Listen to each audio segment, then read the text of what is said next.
Welcome to the WRAL Daily Download. I'm Luis Fernandez. At least 9 North Carolina children were shot this year with one very preventable cause, an unsecured gun. 4 of those kids died. These stories are hard for all of us to hear about. WRAL Investigates' Sarah Krueger has looked deeper into these stories and joins us now. Sarah, thanks for being here. Yeah, of course. Thanks for having me. So, this is every time we're in the newsroom and we hear, coming through the scanners, getting an email, whatever it might be, that one of these situations has occurred, it breaks your heart. Can you tell us a little bit about what we've seen so far this year with these unsecured guns and children being shot? Yeah, gosh. And, as a mom of 2 toddlers, these stories hit even harder now. We noticed an uptick in these. We were just having more and more of them in the newsroom. We wanted to know how many there were, what's being done to stop them. So I went through data. From what I found, there are at least 9 North Carolina children who were shot this year because of unsecured firearms. And the victims really span the state, from the mountains to the coast. You mentioned 4 of the children died from their injuries. The victims range in age from 2 to 7 years old. And just last month in Durham, there were 2 4-year-old boys who shot themselves. And that, I think, was really a shock to all of us of, 2 right in a row like that. We really need to be looking into what's being done. So I'm sure each case is a little bit different. It's going to be unique in its own way. But what happens here? Is it just a gun is not properly stored and then kids don't really know what's going on? What can you tell us? Yeah, so we don't necessarily know the exact circumstances in all of these. We do know the one common denominator here is an improperly secured firearm. So a gun that's loaded and just maybe on a table, in a drawer, in a backpack, somewhere that a kid can unfortunately get easy access to it. And I've listened to at least some of the 911 calls from these incidents, very difficult to hear. And they do provide, some level of insight into exactly what happened. One of them that I recall, a mom was calling 911 saying, my child grabbed my gun and it went off in his mouth. So, in all these cases, a gun that, should have been locked and could have prevented these tragedies. When something like this happens, what kind of legal path does it follow? Who faces the responsibility?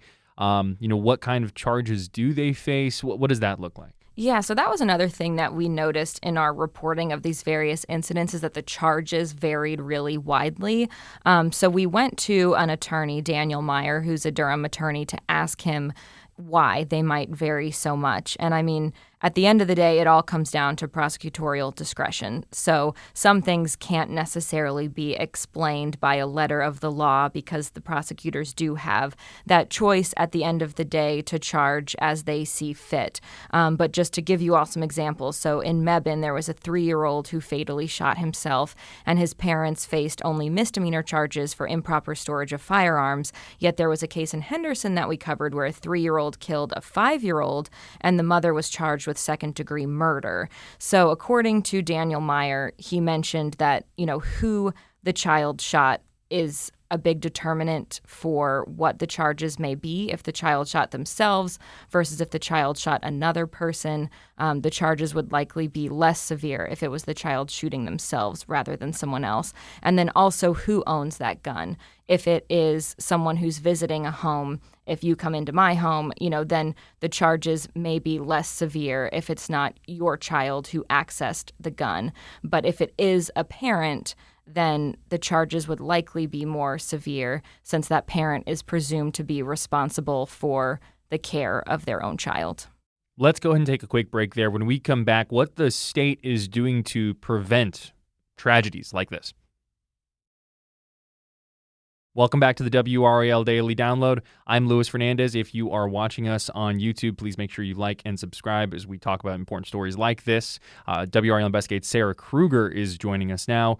Sarah, we're talking about ultimately the gun storage and the kind of safety concerns that come from it. Like we mentioned at the top of this podcast, we've seen at least 9 North Carolina children shot this year because of unsecured guns. 4 of those kids have died.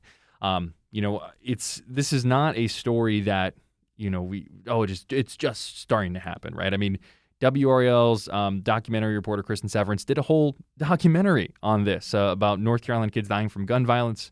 What can you take us through what the state has acknowledged and what they're trying to do to, prevent these preventable tragedies? Yeah, so the state, very much aware that this is an issue as well and wanting to do something to combat it. And that, as you mentioned, was part of the focus of Kristen's documentary, Unsafe. So the state has a program called NC Safe, which stands for Secure All Firearms Effectively. And it's led by William Lassiter, who's a deputy secretary for the NC Department of Public Safety. And he's one of the people that I spoke to for this story.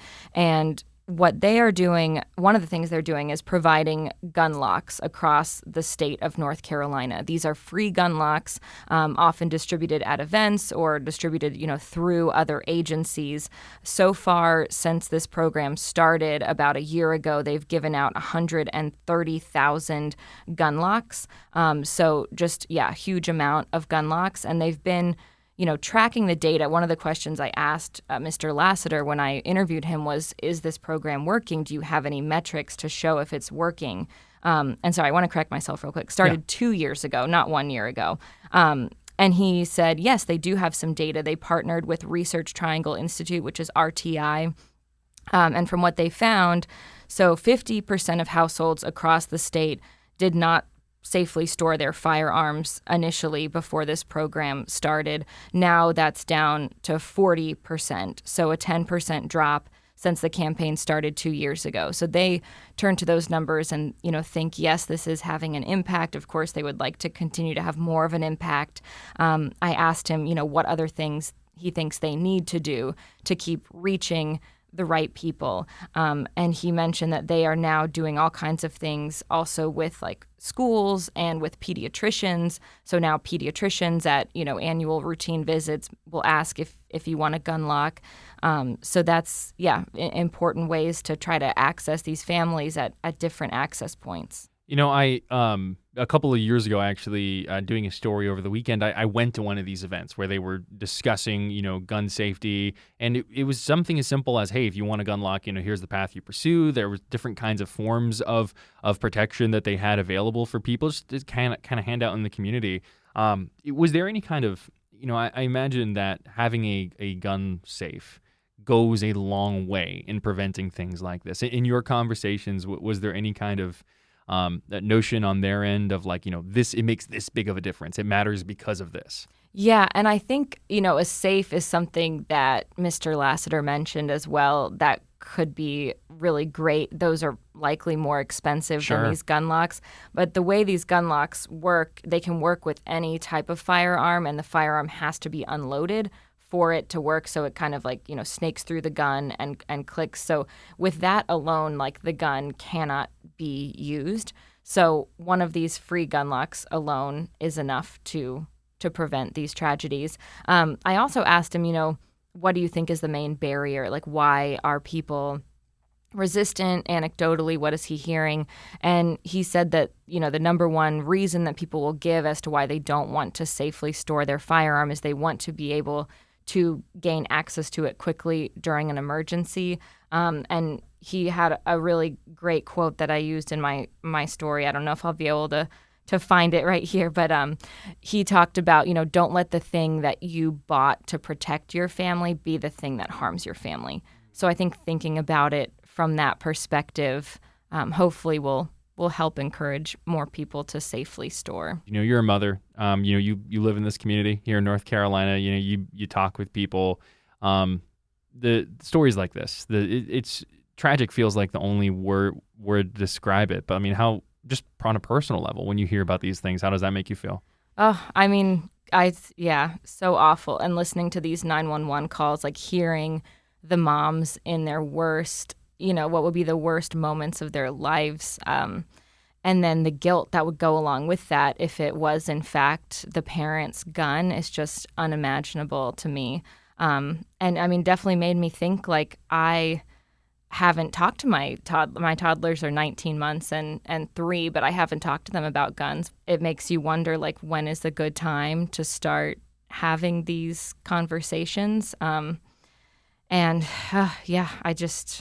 These stories are so hard. As a whole newsroom, I think it just, like, sucks like the wind out of our sails when something like this comes through, and then to have so many in such rapid succession is really hard. Hopefully, some of the things that the state is doing, some of these different stories being shared can help save lives in the future. That's WRAL Investigates' Sarah Krueger. Sarah, thank you so much. Thank you. I'm Luis Fernandez. Thanks for joining us, and thanks for listening to the WRAL Daily Download, and for making us part of your morning routine. Another great way to get WRAL news is the Morning Briefing newsletter. It's a daily email with Triangle news, events, and headlines to help you get ready for the day. Sign up at WRAL.com/newsletter.